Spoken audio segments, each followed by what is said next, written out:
Centre point Tamil Nadu நேயர்களுக்கு வணக்கம். Centre point Tamil Nadu சேனலை எல்லாரும் சப்ஸ்கிரைப் பண்ணிருக்கீங்க, லைக் பண்ணிருக்கீங்க. நாங்க போடுற ஒவ்வொரு நிகழ்ச்சிக்கும் உங்களுடைய பேராதரவை கொடுத்துட்டு இருக்கீங்க. இன்னும் உங்க நண்பர்கிட்ட எல்லாம் சொல்லி சப்ஸ்கிரைப் பண்ண சொல்லுங்க. அது மேலும் மேலும் எங்களுக்கு ஒரு பெரிய உற்சாகத்தை கொடுக்கும், நம்பிக்கை கொடுக்கும், ஊக்கத்தை கொடுக்குங்க.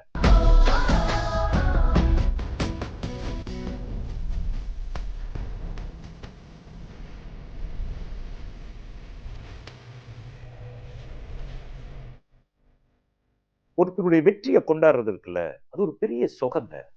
அதுவும் ஒரு பெண் வெற்றி பெற்றான்னு வச்சுக்கங்களேன், அது மாதிரி கொண்டாட்டம் வேற எதுவுமே இல்லைங்க. அப்பேற்பட்ட ஒரு வெற்றியை பத்தி தான் நம்ம பேச போறோம். இப்ப நீங்க பொதுவா பாருங்க, நம்ம தேசத்துல பாத்தீங்கன்னா, ஓடுற நதிக்கெல்லாம் கங்கைன்னு பேர் வச்சிருப்பான், காவேரின்னு பேர் வச்சிருப்பான், கோதாவரின்னு பேர் வச்சிருப்பான். அது எல்லாமே ஓடுற நதிகளுக்கான பேரு. அதே மாதிரி கும்பிடுற தெய்வங்களுக்கு பாருங்க, அங்காள பரமேஸ்வரி, மாரியம்மா, இந்த மாதிரி பெண்கள் பெயரை வச்சுதான் நம்ம கும்பிடுற தெய்வங்களுக்கும் பெயர் வச்சிருப்பாங்க. ஆனா அந்த அளவுக்கு நம்ம பெண்களை மதிக்கிறோமா அப்படின்னு பார்க்கும்போது இல்லைன்னு தானே தோணுது. உதாரணத்துக்கு சொல்றேன் பாருங்களேன். இப்ப பிரசவ வார்டுகள்ல போய் பாருங்க. பிள்ளை பெத்துக்கிற அம்மா உள்ள படுத்துட்டு இருப்பா. வெளிய வெராண்டால அலைஞ்சிட்டே இருப்பாங்க. ஒரு நர்ஸ் வெளிய வருவாங்க. வந்து குழந்தை பிறந்துருச்சுன்னு சொன்னோனே, இவங்க பக்கத்துல போவாங்க. போன உடனே ஆண் குழந்தைன்னு சொன்ன உடனே அவங்க முகத்துல அப்படியே 1000 வாட்ஸ் எரியும். பெண் குழந்தை பிறந்திருக்குன்னோனே அப்படியே பொஜுக்குன்னு சுருங்கிக்கும். ஏன் என்னாச்சு? ஆண் குழந்தைன்னு என்ன? பெண் குழந்தைன்னு என்ன? ஆக பெண் குழந்தைன்னாவே அவங்களுக்கு அப்படியே முகம் சுருங்கி போயிடுது. அதுக்கப்புறம் அந்த அம்மா மயக்கம் தெரியும். மயக்கம் தெளிஞ்சு பக்கத்துல குழந்தை எங்க இருக்குன்னு தேடும். அப்ப பக்கத்துல போய், "அம்மா பெண் குழந்தை பொறந்திருக்கான். இதுக்கா 10 மாசம் கஷ்டப்பட்ட?"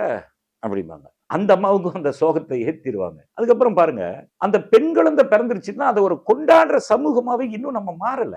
இன்னைக்கும் தென்பகுதிகள்ல பார்த்தீங்கன்னா, பெண் குழந்தை பிறந்தா அதுக்கு கள்ளிப்பால் ஊத்தி கொல்ற சமாச்சாரங்கள்லாம் மறைமுகமா நடந்துகிட்டு தான் இருக்கு. அதுக்கப்புறம் இந்த பெண் குழந்தைக்கு இருக்கிற வீட்ல எல்லாம் போய் பாருங்க, வயித்துல நெருப்ப கட்டிட்டு இருக்கிறவங்க, யார் கையிலயாவது புடிச்சு குடுக்குற வரைக்கும், என்ன பண்றது நிம்மதி இல்லாம தாங்க இருக்கான். அப்படின்னு ஒரு கணக்கு போடுவாங்க.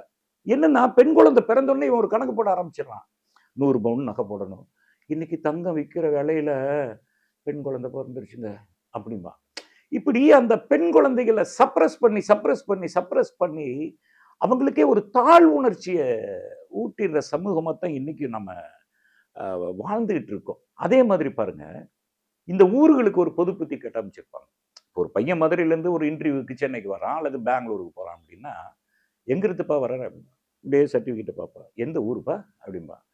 நான் மதுரையிலேருந்து வர்றேங்க. மதுரையா? அப்படிம்பான். ஃப்ரீஸ் ஆயிடுவான் அப்படியே. இன்னொரு பையன் தூத்துக்குடி.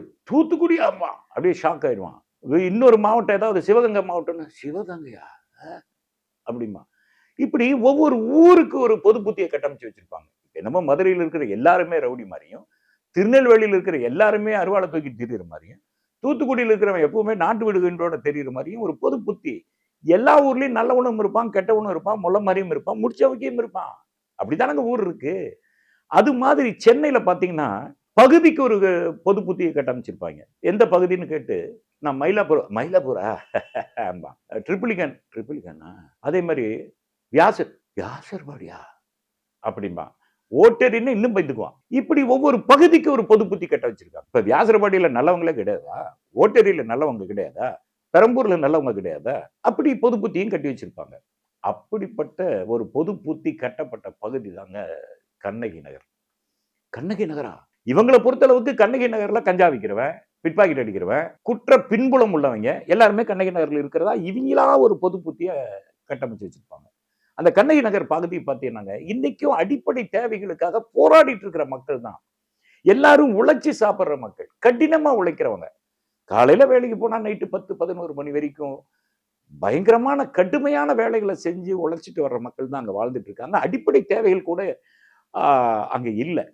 எத்தனையோ எம்எல்ஏக்கள் வராங்க, எம்பிக்கள் வராங்க, பஞ்சாயத்து தலைவர் வராரு, அந்த பகுதியை பார்த்துட்டு தான் இருக்கிறாங்க. இன்னைக்கு வரைக்கும் அவங்க கண்ணு ஏனோ அந்த பக்கம் திரும்பல. அதனாலதான் பேரு கண்ணகி. அவங்களுக்கெல்லாம் கண் நகியோ என்னமோ தெரியல. அப்படிப்பட்டு ஒதுக்கப்பட்ட ஒரு பகுதி தாங்க கண்ணகி நகர். நீங்க அந்த பகுதியில நின்னு பார்த்தீங்கன்னா தெரியும். சுத்தி 6 மாடி, 7 மாடி, 8 மாடி. அவங்க எல்லாமே கூட அந்த கண்ணகி நகர் பத்தி ஒரு மிரட்சியோட பார்ப்பாங்க, அச்சத்தோட பார்ப்பாங்க, பயத்தோட பார்ப்பாங்க. இப்படிப்பட்ட ஒரு பகுதியிலிருந்து ஒரு பொண்ணு கிளம்பி போய் தங்கம் வாங்கி இந்தியாவுக்கே பெருமை சேர்த்திருக்குன்னா கொண்டாடாம இருக்க முடியுமாங்க? இந்தியாவே திரும்பி பாக்குதுங்க இன்னைக்கு கண்ணகி நகரை.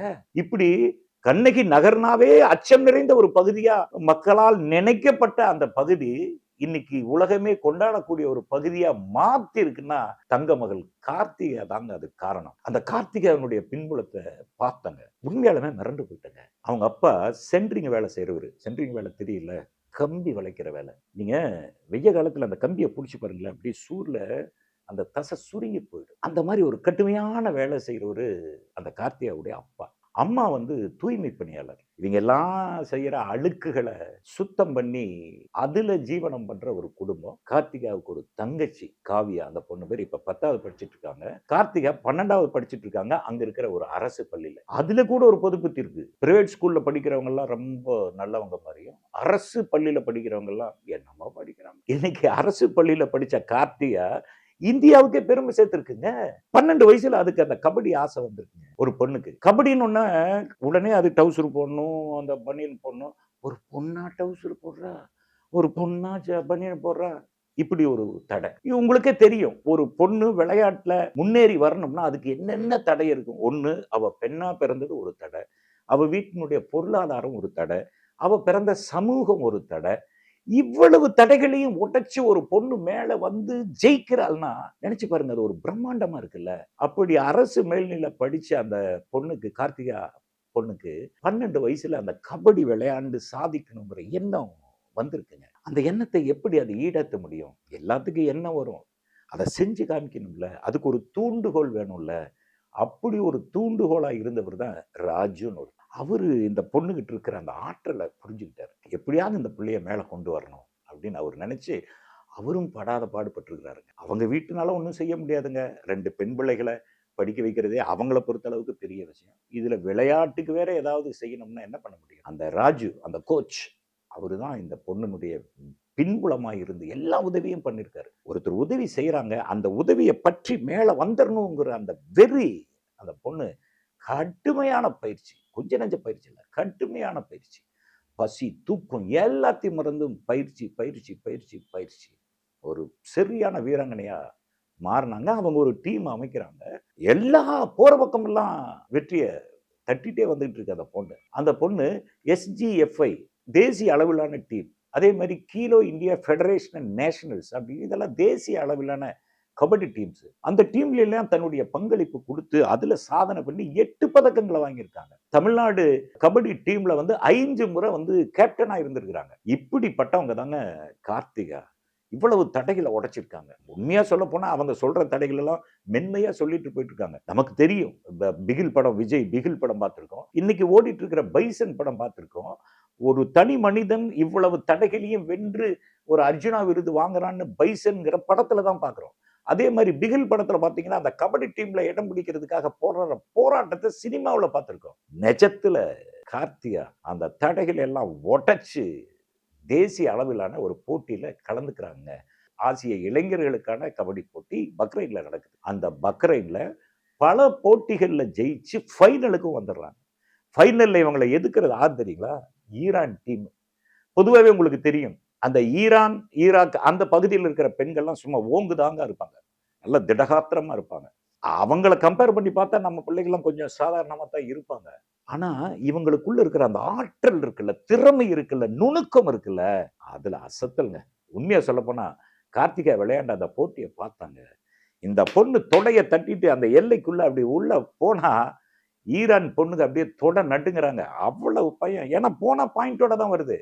இவங்க ஈரான் டீம் இந்த பக்கம் வந்தாங்கன்னா அப்படியே அமுத்தி போடுறாங்க. பிச்சை எடுத்துட்டாங்க. இந்த நேரத்துல கபடினா என்ன அப்படிங்கிறத நம்ம தெரிஞ்சுக்கணுங்கிறதுக்காக தான் இதை சொல்றேங்க. கபடிங்கிறது ஒரு ராணுவ விளையாட்டுங்க. கபடினா எப்படின்னு பாத்தீங்கன்னா எல்லை இருக்கும், கோடு இருக்கும். கோட்டுக்கு இந்த பக்கம் ஒரு டீம், கோட்டுக்கு அந்த பக்கம் ஒரு டீம். இந்த பக்கம் எதிரி நாடுன்னு வச்சுங்களேன். அந்த பகுதியில் இருக்கிறவங்க எதிரி நாடுன்னு வச்சுங்க.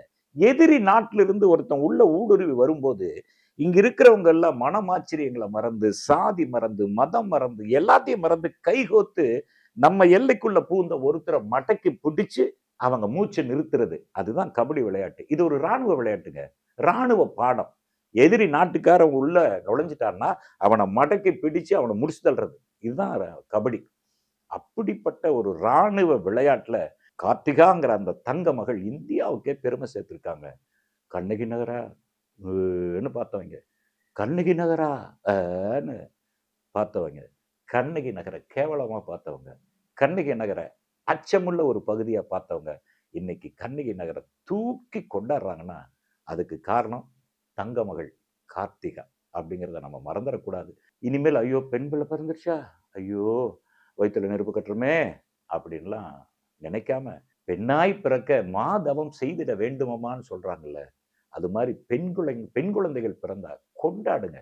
அவங்களுக்குள்ள இருக்கிற ஆற்றலை தோண்டி எடுத்து அவங்கள கார்த்திகா மாதிரி வளர்த்துங்க. இனி பெண் குழந்தை பிறந்ததுன்னா சந்தோஷப்படுங்க, கொண்டாடுங்க. இந்த பெருமையான நேரத்துல சென்டர் பாயிண்ட் தமிழ்நாடு சேனல் சார்பாக மாண்புமிகு தமிழக முதலமைச்சர் ஐயா ஸ்டாலின் அவர்களுக்கு ஒரு கோரிக்கை வைக்கிறோம். செஸ் போட்டியில ஜெயிச்ச குகேஷ் அவங்களுக்கு 5 கோடி ரூபாய் கொடுத்திருக்கீங்க. கார்த்திகா ஒரு அடிமட்ட குடும்பத்துல அடிமட்ட சமுதாயத்துல பிறந்து இன்னைக்கு உலகமே திரும்பி பார்க்கிற அளவுக்கு ஒரு தங்க மங்கையா உருவெடுத்திருக்கிற கார்த்திகாவுக்கு 25 லட்சம் ரூபாய் கொடுத்திருக்கீங்க. அந்த 25 லட்சத்தை 5 கோடியா மாற்றி கொடுத்தால் தங்க மகள் கார்த்திகா இந்தியாவிற்கு மீண்டும் மீண்டும் மீண்டும் மீண்டும் பெருமை சேர்ப்பார்.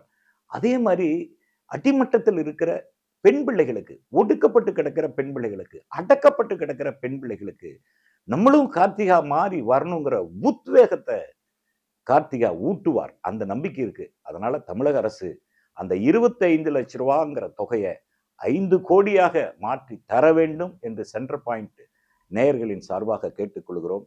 நன்றி. நடுநிலை தவறாத சென்டர் பாயிண்ட்.